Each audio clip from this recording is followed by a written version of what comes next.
By Intuit QuickBooks. These guys decked out in NFL shop gear. Just having the time of our lives here. Peter Schrager, Nate Burleson, Kyle Brandt. Merry Christmas, fellas.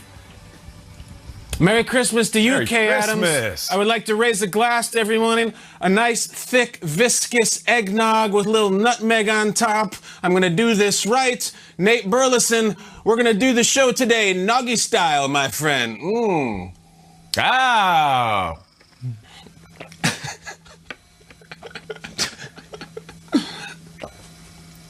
Wow. Okay. I think we're ready. Lactose intolerant, Shall we, guys? We have a game. We have a game right now. We have a game today on Christmas, an NFC battle. And we should head out to Jane Slater. We've got to hit the lead block. Jane joining us. Jane, these two high-powered offenses. Of course, you got the Saints. Merry Christmas to you, Miss Slater. The Saints know they need some limiting of explosive plays against this Vikings squad with their Pro Bowler Justin Jefferson, with their wily veteran, the often targeted Adam Thielen. What is the approach on the Saints defense today by them? Well, as you said, this is a team that is very capable of those explosive plays, one of the best in the league. And the Saints really need to eliminate the damage on the ground. In their last two games, 2 losses, they've given up 170-plus rushing yards. We haven't seen a streak like that since 2014. Now, when I brought that up to Saints head coach Sean Payton this week, he said he was concerned. Obviously, it catches your attention, but he also says the offense didn't do the defense many favors. And when you think about it, they were only able to convert 1 of 11 third down conversions. Their time of possession was 18 minutes and 46 seconds. And oh, by the way, the Chiefs ran 92 plays. I'm paraphrasing here, but Payton essentially said you can only do so much. And like I said, you've got a guy like Dalvin Cook coming in who has 3 straight 100-plus yard games. He's not your only weapon, though, on that Vikings offense. You've got a guy like Justin Jefferson, who's put up close to 1,200 yards, and then Adam Thielen, that they know very well from that wild card game last year. In fact, he had 7 receptions in that one for 129 yards. So, look, Dennis Allen and company know what they need to pay attention to. It was defensive end Cam Jordan for the Saints who said they've got to go back to the fundamentals. They can't miss the tackles. They've just got to be stout. Now, they are going to be without their safety, Marcus Williams, today, so that's going to hurt a bit. That means they're going to lean on guys like Malcolm Jenkins and, of course, Chauncey Gardner-Johnson. Okay? And Trey Hendrickson, who had quite a game up against the Chiefs. He was their kryptonite, if you will, even though they lost. Appreciate that. And you've got Green Bay there with the 1 seed, and they want to keep it. So later, Slater, talk to you in a bit. Green Bay can clinch as we take a look at the scenarios here on a Christmas morning. Packers fans want this to happen. They can make it if Green Bay wins, if Seattle loses or ties, as we're looking at the NFC playoff picture here. Green Bay ties and no loss or tie, and Seattle loss or tie. Okay, that's what's going on. This is it. So as long as New Orleans and Seattle do not both tie, then the Packers own the clinching of the 1 seed. Very important, the only team that will get a bye in that conference. Green Bay, yeah, they need to get it done. The race for the number 1 seed is on. Aaron Rodgers also is in a bit of a race with Brett Favre and Peyton Manning for a 3rd MVP trophy in his direction. Guys, with the win on Sunday, Triggs, do you think that the MVP will go to Rodgers? I think that this is a wide open MVP race, and he has a very good opportunity to showcase that he is the best player in football and the MVP on Sunday. But I'm going to flip it on its head. I'm wearing a Titans hat right now, courtesy of the NFL shop. Thank you. Talk about it. Hashtag brand ad. They have a running back who's about to eclipse 2,000 yards, and he hasn't been on prime time nearly as much as Aaron Rodgers. But they're about to potentially clinch a division as well. And if Derrick Henry has one of these all-time performances in Lambeau at night on Sunday evening, I think the argument might be made for this guy. We know this is a quarterback's award, and Mahomes and Rodgers are in this great battle, and who knows, maybe Josh Allen is a late entry. But I think we might be in store for Mike Vrabel and Arthur Smith to handle the ball to this young man, and for Derrick Henry to put on one of those all-time performances and physically insert himself into that conversation. Yes, I think Rodgers and Mahomes are the front runners right now, but I think there is a wild card in the argument, and it's this guy right here. We don't see 2,000-yard seasons often, and when we do, it's sometimes a footnote to the NFL season. Maybe that shouldn't be the case. If Derrick Henry goes for like 200 yards and 2 touchdowns on Sunday night with the country watching in Lambeau and the Titans win, you better believe Derrick Henry is going to be in the conversation. So, Rodgers, MVP favorite? Sure, it's week 16. That means nothing. Give me this guy as a possible wild card to insert himself in the conversation. I hear you on that, Schrags. Derrick Henry definitely belongs in the conversation, but it is going to come down to Sunday night. And let's just set the scene. Sunday night, crisp air, maybe around 20 degrees. They're saying 60% chance of snow. Now, one of two things can happen. Maybe Derrick Henry doesn't heat up because it's a little too chilly, and that Green Bay Packer defense gets to flying around and knocking some heads. On the flip side, Aaron Rodgers, who we've seen cook in those conditions, he could go clean off. So if he already at 40 touchdowns adds to that with no interceptions, which he's had 9 games this season with 3 TDs plus and 0 interceptions, we know that he could put up 3 more, maybe 4 more touchdowns, no interceptions, league-leading touchdown maker. I believe that he is going to shut the door on the MVP conversation. And Kay mentioned it. You know, they're searching for that number 1 spot. And the last time they were that number 1 seed, Aaron Rodgers also won the MVP. I believe that was in 2011. So, only reason I'm so confident that Aaron Rodgers is going to run away with this thing, one, because the 2 other guys that were in this conversation have had games where they were just throwing the ball away recklessly. Russell Wilson and Patrick Mahomes. Aaron Rodgers is taking care of the ball better than them.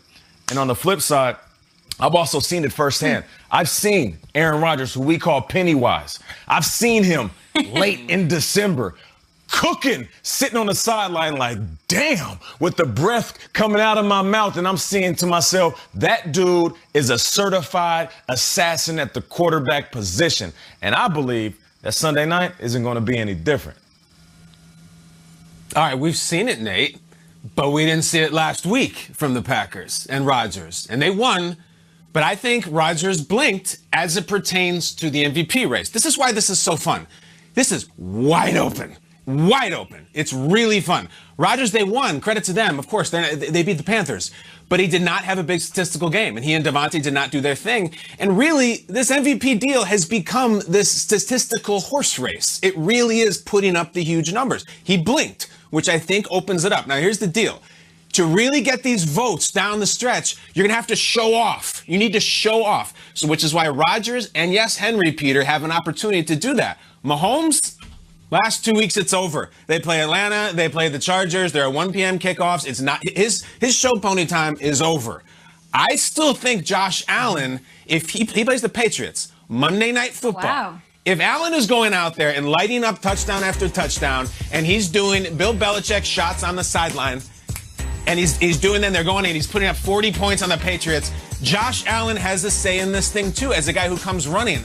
I also want to entertain this little option here where we have not seen since 2004 a co-MVP.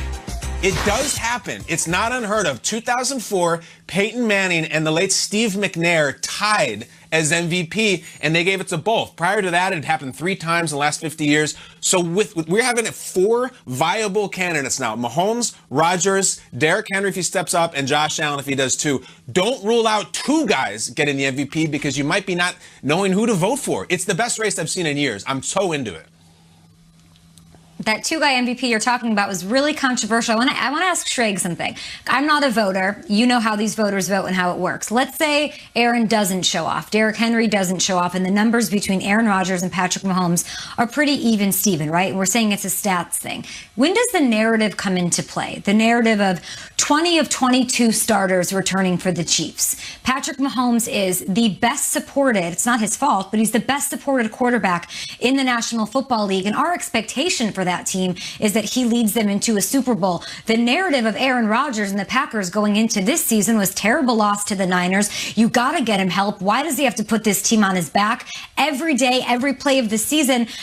But he put up absurd numbers anyway and has the Packers sitting there in the 1 seed in the NFC. Doesn't the narrative then become he deserves it because he did this? And doesn't Patrick Mahomes have to do something like 50 touchdowns to get it again? How does that work in a voter's mind, Triggs? It's why we watch the games week to week. It's why there are PR teams. It's why we in the media play a major role. It is the narrative, Kay. And I got to be honest, and I could put it right back to you, Kay. If the season were to end right now, we didn't have these final 2 weeks, I don't know who I would vote for MVP. So you're right. I'd vote for Rodgers. Any argument you want to make, and you would vote for Rodgers. I think I might vote for Rodgers as well. And I think the Mahomes Mafia would come out and say, now, wait a second here. Mahomes had a better season in a lot of statistical ways, and they haven't lost since week 5 and all these things. Look at Rodgers' game against Tampa Bay. That's why this is so fascinating this year. Kyle's right. It is wide open, and the narrative could be a million different narratives because someone out of Kansas City might say, hey, Rodgers lost a few games too. Patrick, he only lost 1, and he played awesome in it. The narrative's critical, and it's the most important part of the Rodgers narrative, I think, is that they drafted his replacement. They said, see ya, you're going to be gone. Yeah. He himself said before the season started, I'm out of here. And then you turn in this season, I would just say this, narratives are great. And in a tie, narratives can break the tie. We've seen it. If Mahomes drops 9 touchdowns and 800 yards over the next 2 weeks, he's the MVP. The narratives are great. Stats and performance are better. I think Rodgers has the edge. If Mahomes blows him out of the water over the next 2 weeks, then absolutely it goes to Kansas City. Great talk, guys. Let's bring in Ian Rappaport. King Henry. The entire... King Henry, apparently. King Henry and Josh Allen very much in the conversation. Ian Rappaport, Merry Christmas to you on this morning. Thanks for joining us and making time for us live this morning. Let's swing over to the NFC West. It's the Niners. They're getting some good news, apparently. Are we going to see Kittle? Is he going to win fantasy championships for people? What's happening? We are going to see George Kittle, and the 49ers have nothing to play for. They're eliminated from the playoffs. And still, George Kittle was asked by Coach Kyle Shanahan, do you want to come back? How you feeling? Kittle's response, hell yes. Of course he wants to play. And this is something the 49ers have always known and have really battled the last couple weeks, that if given the chance, George Kittle is absolutely going to be on the field. They just needed to make sure that his cuboid bone in his foot, the one that he broke a couple weeks ago, about 2 months ago, that it was fully healed. He missed 6 games. He returned to practice last week. It was maybe a thought, okay, he wasn't quite ready. This week against the Arizona Cardinals, they do believe he's ready. In fact, Kyle Shanahan joked that he's one of the healthiest guys on their team. Wasn't much of a joke. He actually is really healthy. And the reason, Kay, this is different from Jimmy Garoppolo is that they do not believe George Kittle is at risk of injuring himself anymore. So yeah, you're going to see him play on the real field, and I would imagine get some starts and some fantasy as well. I'm sure he will. Thank you so much, Ian. We appreciate you. Merry Christmas. We'll be back with you. Vikings and the Saints in New Orleans. That game today, a triple header coming up tomorrow. 2 games of that on NFL Network. Straights, where are we going back in time? When, I should say. We're going back in time to Green Bay versus the Phoenix Cardinals, and maybe a little Drew Bledsoe talk too. What? Hang tight, guys.